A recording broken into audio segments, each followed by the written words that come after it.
Hiya, welcome back to In the Kitchen with Tabby. Guys, I'm at a loss for words. I made bread pudding. First time I've ever made it. It is absolutely amazing. If you've never made it before, use this recipe and give it a try. You're gonna have so much fun throwing it together. Let's get cooking.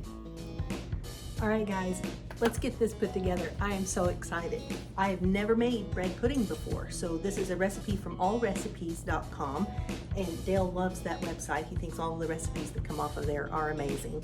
So I'm just really excited for two reasons. One, to make the bread pudding, because I've never made it before, and two, because I get to use my cake goop that I made the other day.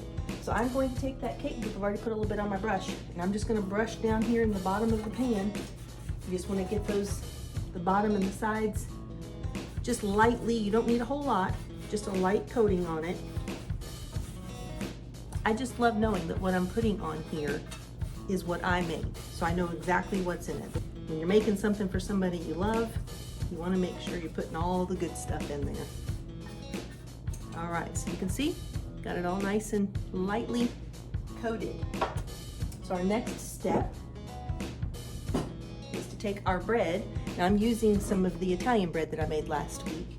So it's been in the refrigerator the last couple of days, so it's a little firm, I guess. It's not quite as soft as when you first make it. So you can do this two ways. You can just break it up. Just be really rustic about it and just break it up, which is what I'm gonna do. Or if you wanna be more formal, you can get a serrated knife and you can cut it into cute little cubes. So it's whatever you want to do, but like I said, I'm going to go for the rustic. And I think this Italian bread is going to be absolutely perfect for this. That crust that's on the top is just the perfect tenderness, I guess. It's not too rough or tough and not too soft. So I think this is going to be the perfect bread. You could use any bread though. French loaf works really well. So you can use any bread you want though, really. If you've got some stale white bread, use that, whatever you have on hand. It doesn't have to be fancy bread, it doesn't have to be homemade either. You know, even if you had some biscuits left over, you could use biscuits and break the biscuits up and make it like that. Brenda Gant made it with biscuits one time and it looked so delicious. So I think you could even just use the biscuits and it would be really tasty. What would you guys use? Tell me in the comments below what kind of bread you would use, or what kind of bread you do use when you make your bread pudding. This is a pretty simple recipe. It doesn't look like it's going to be too difficult. You can see all my ingredients there, just pretty simple ingredients, probably things you already have in the kitchen right now. You wouldn't even need to make a special trip to the store. All right, one more piece, and then I think we will call it good. Hope you guys have had a great day. I had a really good day today. It kind of turned a little bit cold. We had to start a fire in the furnace again today. We heat our house with wood heat, so we had to start the wood furnace again today. All right, so there we go. There's the bread in there.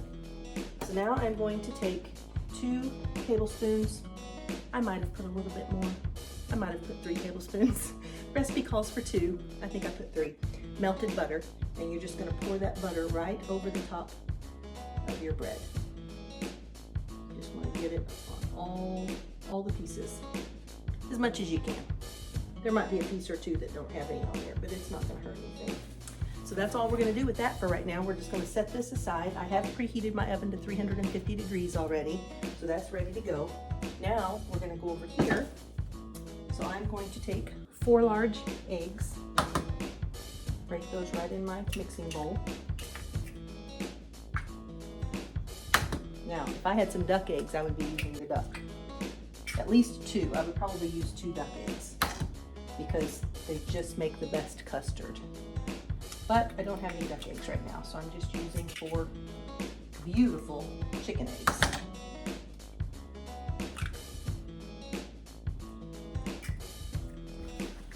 Okay, I'm going to give those a little whisk. You want to make sure when you're making something like this where you have to incorporate eggs, you want to make sure that you give those eggs a really nice whisk before you start adding other ingredients. See how they're coming together like that? You really want them to come together really well before you start adding your milk and your other ingredients. All right, so I think that's good for that. Now I'm going to add some cinnamon, and I will put the measurements and the recipe, everything in the comments, so don't worry about writing it down. Now I'm adding some sugar, and in goes the vanilla. Now, it called for a teaspoon. There may or may not be more than a teaspoon of vanilla here. What do you guys think? Tell me in the comments. Do you think I used more vanilla than it called for? Or do you think I used the exact amount? You tell me. If you know me, and if you've been watching my page for a little bit, I think you'll know the answer pretty quick. All right, so we're whisking that all together.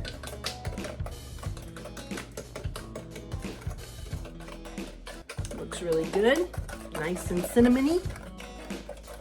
That smell is amazing. So we went from apple cinnamon tart yesterday to a cinnamon bread pudding today.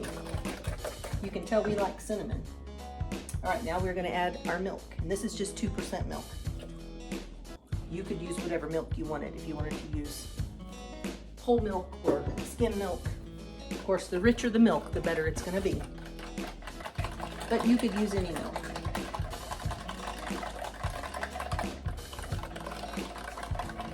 Look at how beautiful that is. That is really pretty. It's gonna make some really good custard. They said you could put raisins in it. My husband and I, neither one are big raisin fans. We are Raven fans, but not raisin fans. But we are gonna add something to it. So we're gonna put some of the roasted pecans. So I'm just gonna sprinkle those on top of this bread before I pour the custard over it. And I'm not gonna measure it. I'm just gonna kind of sprinkle them, just give them a little break. I don't wanna break them up too small. So I'm just gonna give them a little crack and sprinkle them right over the top. And you can put as much or as little as you want, but I tell you what, these roasted pecans, they make everything better. You could put them in the cherry pie. My husband ate them with the mango float dessert that he made. He really liked them with the mango float dessert. You could just take some canned peaches, put some of these pecans on top, a little bit of ready whipped cream or some homemade whipped cream. You've got yourself a dessert. These pecans just make everything better. All right, I'm gonna do just a couple more because knowing my husband, he will probably sprinkle more on the top anyway when it's done. Just a spot right here. All right, I think that will do it. Now, we're gonna take this delicious custard, give it one more little stir, and we're gonna pour it right over the top of the bread. Now, after you pour this on, you wanna let this sit for about 30 minutes before you put it in the oven. You could actually even make it and let it sit overnight if you wanted to let it just really sit and soak in that custard. You would let it sit overnight, but you do want to let it sit for at least 30 minutes before you put it in the oven. Now I'm going to show you what I'm going to do using my fingers that God gave me, and I'm just going to kind of push that bread down in there. You don't want to mush it up too much, but you just want to make sure that every single piece of bread is getting some custard on it.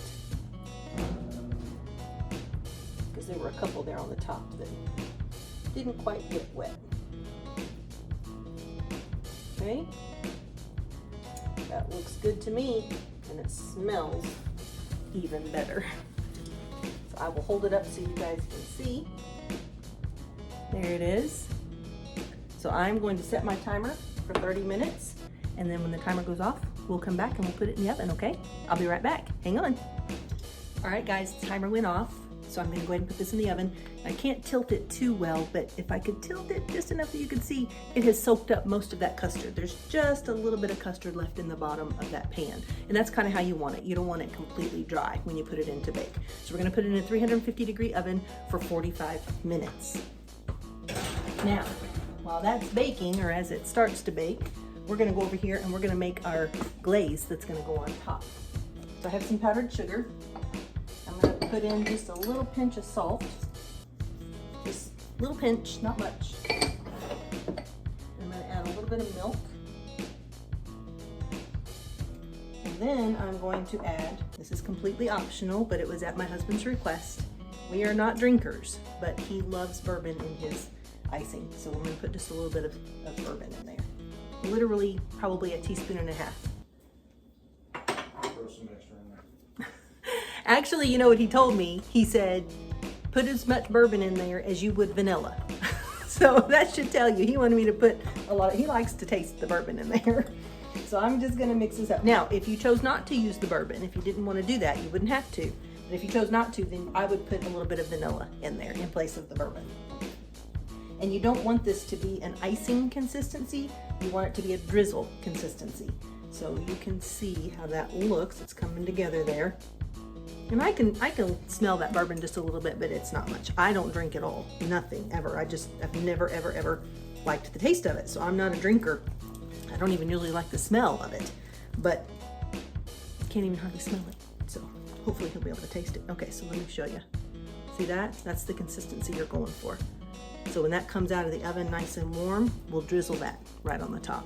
Okay, I'm gonna set my timer for 45 minutes, and when it's done and I pull it out, I'll come back and we'll take a bite together, okay? I'll be right back. Timer's going off. Here we go, guys. Oh my goodness. Oh my goodness, my glasses are foggy. Look at that. Look at that. Isn't that gorgeous? Oh my gosh, it's so beautiful. It is absolutely beautiful. And I wish you could smell it. Just look at that.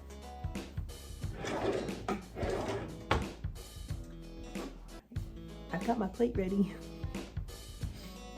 I've been smelling it this whole time. Now I'm sure you're supposed to let this cool a little bit before you cut it, but I can't wait.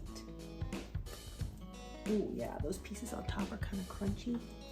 I'm just gonna get a little corner piece here. Actually, I'm gonna save the corner. Dale loves the corners. I'm gonna save the corner for him. I'll get an inside piece.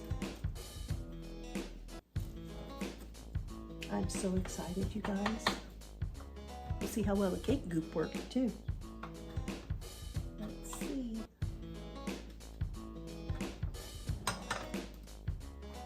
Oh wow, look at that. You guys, look at it. Isn't that gorgeous? I can't believe I did that. Now, if you wanted to eat this just for breakfast, just like that, you could eat it just like that. It's almost kind of like a French toast, really. But if you want to make it a little bougie, right, Addie? If you're watching, we're gonna put a little bit of this drizzle on top.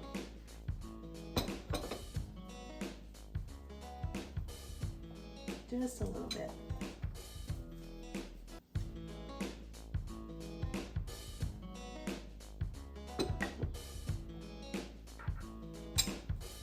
Now look at that. Don't mind the splatters on the plate. I'm not a professional. And it doesn't affect the flavor, I promise. Now I saved this little bit of milk here that I didn't use for the icing. So I would encourage you to serve it with a cold glass of milk or a little cup of coffee, maybe a little ice cream on the side. Any way you eat it, it's gonna be amazing.